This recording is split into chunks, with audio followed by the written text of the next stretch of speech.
শীতকালে নিরামিষ বাঁধাকপির ঘন্ট আমরা সকলেই কম বেশি খেয়ে থাকি। নমস্কার বন্ধুরা, মালয়েশিয়ায় বাঙালিয়ানায় সকলকে স্বাগত জানিয়ে আমি পিয়ালি আজ বানাচ্ছি একটু অন্য রকমভাবে বাঁধাকপির ঘন্ট, সম্পূর্ণ নিরামিষভাবে। আমার সঙ্গে থেকে পুরো ভিডিওটা তাহলে দেখে নিন আমি কি করে বানাচ্ছি। এই নিরামিষ ঘন্টটা বানানোর জন্য আমি নিয়ে নিয়েছি কতগুলো মশলা। তার জন্য কড়াইতে দিয়েছি 2 চামচ পরিমাণে জিরে, 2 চামচ পরিমাণে গোটা ধনে, 4টে শুকনো লঙ্কা, 5-6টা পরিমাণ গোলমরিচ, এলাচ দিয়েছি, লবঙ্গ আর দিয়েছি দারচিনি, দিয়েছি 3টে মতন তেজপাতা আর দিয়েছি 1 চামচ পরিমাণ মৌরি। সেটাকে সুন্দর করে নাড়াচাড়া করে নিতে হবে। এতটা মশলা আমার বাঁধাকপির ঘন্টতে লাগবে না।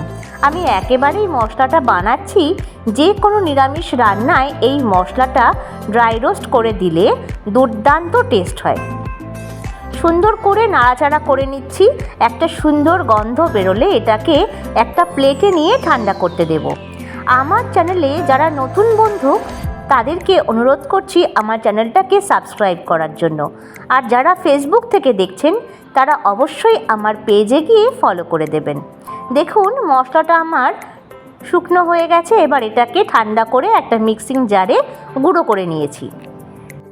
বাঁধাকপিটা বানানোর জন্য আমি এখানে নিয়ে নিয়েছি 1/2 কাপ পরিমাণ মতন মটরশুঁটি, নিয়ে নিয়েছি 2টো আলু ডুমো ডুমো করে কেটে, বাঁধাকপিটা কুচিয়ে ধুয়ে রেখেছি, আর নিয়েছি 2টো টমেটো কুচিয়ে। এবার আমি এটা কিন্তু এক ফোড়নে তৈরি করব প্রেসার কুকারে। চাইলে আপনারা কড়াইতেও ঢাকা চাপা দিয়ে বানিয়ে নিতে পারেন।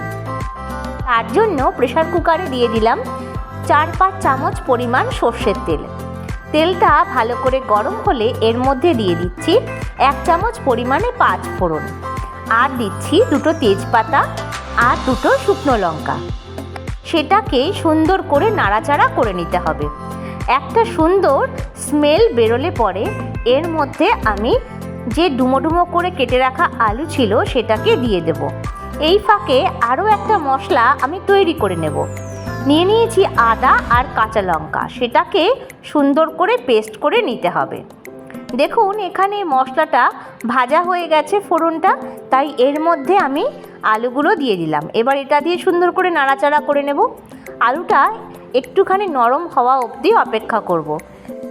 বাঁধাকপি রান্না করতে অনেকটাই সময় লেগে যায়, কিন্তু এইভাবে এক ফোড়নে রান্না করলে বাঁধাকপির যেমন গন্ধও লাগবে না, তেমন খেতেও কিন্তু দুর্দান্ত হবে।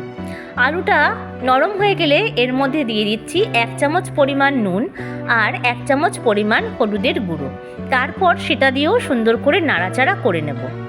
আলুটা সুন্দর নাড়াচাড়া করে নিয়ে আদা আর কাঁচা লঙ্কার যে পেস্টটা ছিল ওটা দিয়ে দিলাম। সেটা দিয়েও সুন্দর করে নাড়িয়ে চাড়িয়ে নিচ্ছি। আর আদাটা যাতে সুন্দর করে ভাজা হয়ে যায়, সুন্দর কাঁচা গন্ধটা যাতে না থাকে, সেই দিকে নজর রাখতে হবে। তারপর নাড়াচাড়া করে দিয়ে দিলাম টমেটোগুলো। সেটা দিয়েও সুন্দর করে নাড়িয়ে চাড়িয়ে নেব।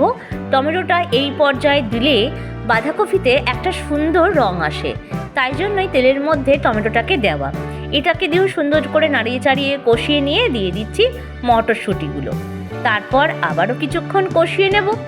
বাঁধাকপি আমরা যেভাবে রান্না করে থাকি কড়াইতে, ওভাবেও এটাকে রান্না করা যায় ঢাকা দিয়ে, কিন্তু আমার মনে হয় প্রেসার কুকারে এক ফোড়নে করলে যেমন সুন্দর খেতে হয়, তেমন কিন্তু রান্নাটা 10 থেকে 15 মিনিটে হয়ে যায়।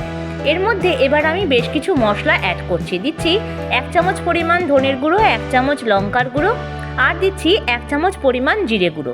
সেটাকে সামান্য জল দিয়ে দিলাম প্রেসার কুকারের মধ্যে। এবার সেটা দিয়েও বেশ কিছুক্ষণ নাড়িয়ে চাড়িয়ে নেব, আর তেল ছাড়া অবধি কিন্তু অপেক্ষা করতে হবে। সকলের কাছে একটাই অনুরোধ, ভিডিওটা কেউ কেটে দেখবেন না। কেটে দেখলে রান্নার মাঝখানে কি দিচ্ছি না দিচ্ছি সেটা দেখা যায় না। দেখুন তেল ছেড়ে গেছে। এবার আমি একে একে বাঁধাকপিটা অ্যাড করছি।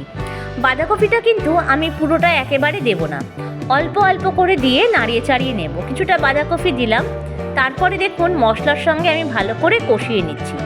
এই পর্যায়ে বাঁধাকপির থেকে যে জলটা বেরোবে তাতেই কিন্তু তরকারিটা সেদ্ধ হয়ে যাবে। দেখুন অনেকটা কমে গেছে। তাই আবারও কিছুটা বাঁধাকপি আমি দিয়ে দিলাম। এরপর আরও কিছুক্ষণ নাড়িয়ে চাড়িয়ে নিচ্ছি। দেখুন নাড়াচাড়া করতে করতে বাঁধাকপি দিয়ে কতটা জল বেরিয়েছে আর অনেকটা কিন্তু নরম হয়ে এসেছে। ঠিক এই পর্যায়ে যে ড্রাই রোস্ট করা মশলাটা ছিল সেটাকে আমি 1 চামচ পরিমাণ ব্যবহার করছি। এখানে আমার চামচটা ছোট ছিল তাই 1.5 চামচ পরিমাণ আমি ব্যবহার করেছি। আবারও বেশ কিছুক্ষণ নাড়িয়ে চাড়িয়ে কষিয়ে নিচ্ছি। তারপরে এটাকে কিন্তু ঢাকনা দিয়ে আটকে দিতে হবে আর 2টো সিটি দিয়ে নামিয়ে নিতে হবে। দেখুন এখানে সুন্দর করে নাড়িয়ে চাড়িয়ে নিয়েছি আর সামান্য মশলার বাটিতে মশলা লেগেছিল বলে জল দিয়ে কিছুক্ষণ ঢেকে দিয়েছি। এবার 2টো সিটি হওয়ার জন্য অপেক্ষা করলাম। 2টো সিটি দেওয়ার পরে বাঁধাকপিটা দেখুন কতটা নরম হয়ে গেছে।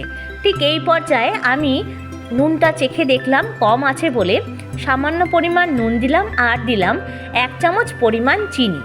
আবারও বেশ কিছুক্ষণ নাড়াচাড়া করে নিচ্ছি। দেখুন এখানে বাঁধাকপিটা কিন্তু অনেকটাই নরম হয়ে এসেছে আর আরও জল আছে বলে আমি আরও কিছুক্ষণ নাড়িয়ে চাড়িয়ে নিচ্ছি। গ্যাসের ফ্লেমটা অবশ্যই কমিয়ে নেবেন, না হলে কিন্তু তলায় ধরে যাওয়ার সম্ভাবনা থাকতে পারে। নাড়িয়ে চাড়িয়ে নিচ্ছি। দেখুন প্রায় আমাদের বাঁধাকপি রেডি হয়ে গেছে। দিয়ে দিলাম 1/2 চামচ পরিমাণে ঘি। তারপর আরও কিছুক্ষণ নাড়িয়ে চাড়িয়ে নিচ্ছি।